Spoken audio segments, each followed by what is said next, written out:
আজকে আমি এঁচোড়ের একটা রেসিপি শেয়ার করব। এঁচোড় তো আমরা অনেক রকমভাবেই খেয়ে থাকি, কিন্তু আজকের রেসিপিটা সম্পূর্ণ আলাদা, একটু অন্যরকমভাবে বানিয়েছি। আজকে হাতে মেখে এঁচোড়ের একটা রেসিপি শেয়ার করব। আশা করছি আপনাদের ভালো লাগবে। তো পুরো ভিডিওটা স্কিপ না করে দেখতে থাকুন। স্কিপ করলে কিন্তু রেসিপিটা আমি কিভাবে বানিয়েছি বুঝতে পারবেন না। তো রেসিপিটা বানানোর জন্য এখানে আমি একটা এঁচোড় কেটে নিয়েছি। তো এঁচোড়টা ঠিক এইভাবে টুকরো টুকরো করে কেটেছি, আর বেশি বড় বড় কাটিনি, এরকম একটু পাতলা পাতলা রেখেছি। এবার একটু জল দিয়ে দিলাম, আর এঁচোড় কেটে রেখে দিলে দেখবেন একটু কালো কালো হয়ে যায়, তো জলটা দিলে আর কালো কালো হয় না। আর একটা আলু এইভাবে ঠিক টুকরো করে কেটে নিয়েছি। এবার এঁচোড়গুলো ভালো করে ধুয়ে তুলে রাখবো।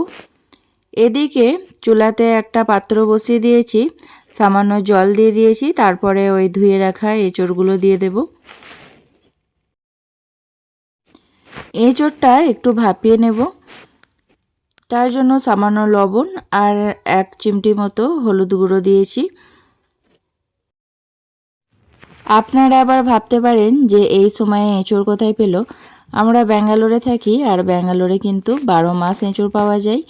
শুধু তফাৎ একটাই, সিজনে দামটা একটু কম হয় আর অফ সিজনে দামটা একটু বেশি। তো 12 মাস আমরা এঁচোড় খেতে পারি। তো দেখুন আমি হালকা করে ভাপিয়ে জলটা ঝরিয়ে নিয়েছি, আর এদিকে একটা কড়াই বসিয়ে দিয়েছি। কড়াইয়ে একটু তেল দিয়ে দিলাম। তেলটা গরম হয়ে এসেছে, এবার ভাপিয়ে রাখা এঁচোড় আর আলুটা দিয়ে দেব। এঁচোড়টা হালকা করে ভেজে নেব। এঁচোড় ভেজে রান্না করলে টেস্টটা বাড়ে। এবার হচ্ছে মেন প্রসেস, এটা একটু ভালো করে খেয়াল রাখবেন। এখানে আমি মসুর ডাল, কুচি করে রাখা পেঁয়াজ আর ভেজে রাখা এঁচোড় আর আলুটা নিয়েছি। এরপর আমি এক এক করে মশলা দিয়ে দিচ্ছি। আমি এখানে নিয়ে নিলাম 1 চামচ মতো ধনে গুঁড়ো, 1 চামচ মতো জিরে গুঁড়ো, আর 1 চামচ মতো, 1 চামচের একটু কম হলুদ গুঁড়ো। আর নিয়ে নিচ্ছি শুকনো লঙ্কার গুঁড়ো 1 চামচ। এই চামচটা অনেকই ছোট, তার জন্য আর একটু লঙ্কা গুঁড়ো নিয়ে নিলাম। পরিমাণ মতো লবণ, একটা টমেটো কুচি করে নিয়েছি, দুটো কাঁচা লঙ্কা মধ্যেখান দিয়ে চিড়ে নিয়েছি। এরপর দিয়ে দিলাম 1 চা চামচ আদা রসুন বাটা। আমি যেই চামচ দিয়ে মশলাগুলো নিয়েছি সেই চামচটা অনেক ছোট, তো মশলার পরিমাণটা আমি কম করেই নিয়েছি। এবার ভালো করে সব মশলার সাথে এগুলো মাখিয়ে নেব। প্রথমে আমি পেঁয়াজটা ভালো করে মাখিয়ে নিচ্ছি। পেঁয়াজটা মাখিয়ে নিলে কি হয়, পেঁয়াজটা খুব নরম হয়, যেহেতু এটা আমি ভাজবো না। এরপর সব কিছু একসাথে ভালো করে মাখিয়ে নিচ্ছি। যেহেতু এই রান্নাটা আমি কষাবো না, তার জন্য ভালো করে মাখিয়ে নিতে হবে। বেশ অনেকক্ষণ সময় নিয়ে এটা মাখাতে হবে। যত সময় নিয়ে মাখাবেন খেতে কিন্তু ততই ভালো লাগবে। এরপর আমি দিয়ে দিলাম পরিমাণ মতো তেল। এখানে আমি সাদা তেলটা নিয়েছি, কিন্তু আপনারা চাইলে সরষের তেলও দিতে পারেন। তেলটা দেওয়ার পর আর একটু ভালো করে মাখিয়ে নেব। যেহেতু এটা আর কষাবো না, তার জন্য একটু ভালো করে মাখিয়ে নিতে হবে মশলাগুলো, যাতে সবের সাথে মিশে যায়। আর একটু বেশি টেস্ট হওয়ার জন্য এখানে আমি চিংড়ি মাছ আগে থাকতে ভেজে রেখেছিলাম, সেটা দিয়ে দিচ্ছি। চিংড়ি মাছটা দিলে কিন্তু এর টেস্টটা দ্বিগুণ হয়ে যায়।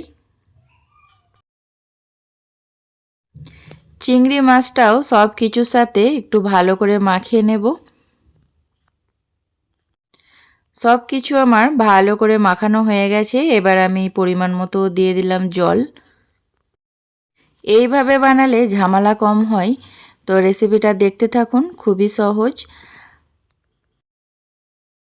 এখনও যারা লাইক দেননি প্লিজ একটা লাইক দিয়ে ভিডিওটা কন্টিনিউ করবেন। এখানে আমি একটা ঢাকনা দিয়ে রেখেছিলাম, ঢাকনা খুলে একটু নেড়ে দেব। দেখুন ভালোভাবে ফুটে এসেছে। ঢাকনাটা খুলে নেড়ে দেওয়ার পর আবার একটু ঢাকনা দিয়ে রেখে দেব, এতে করে মসুর ডালটা ভালোভাবে সেদ্ধ হবে।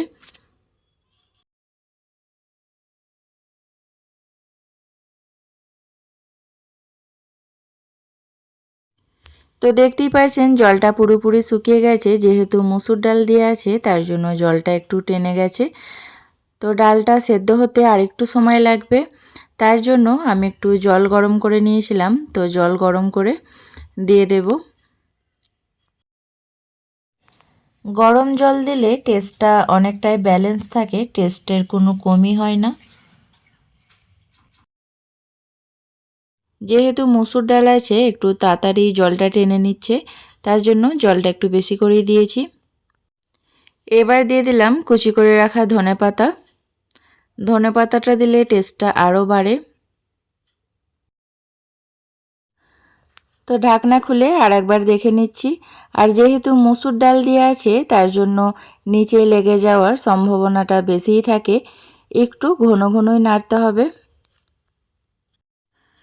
তো হয়েই এসেছে, আর বেশিক্ষণ সময় লাগবে না। এখানে এঁচোড়, ডাল, আলু সব কিছুই সেদ্ধ হয়ে এসেছে।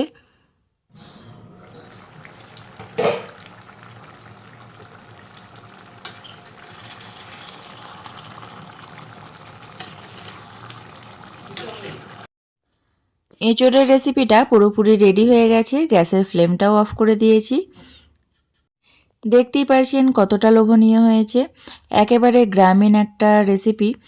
বেশি তেল মশলা দিয়ে লাল লাল করিনি, কম তেল মশলা দিয়ে বানিয়েছি, খেতে কিন্তু দারুণ হয় এটা।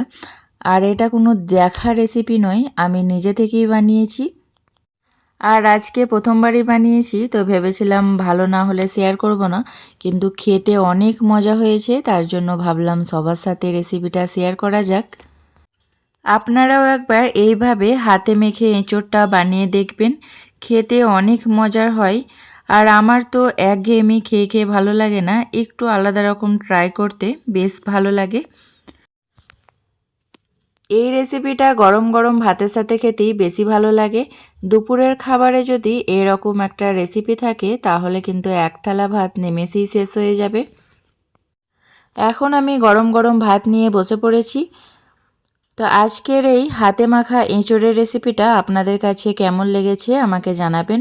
ভালো লাগলে একটা লাইক করে দেবেন, আর চ্যানেলটা সাবস্ক্রাইব করে পাশে থাকবেন। সবাই ভালো থাকবেন, সুস্থ থাকবেন। আবার দেখা হবে একটা নতুন ভিডিওর সাথে। ততক্ষণের জন্য সকলকে বাই বাই।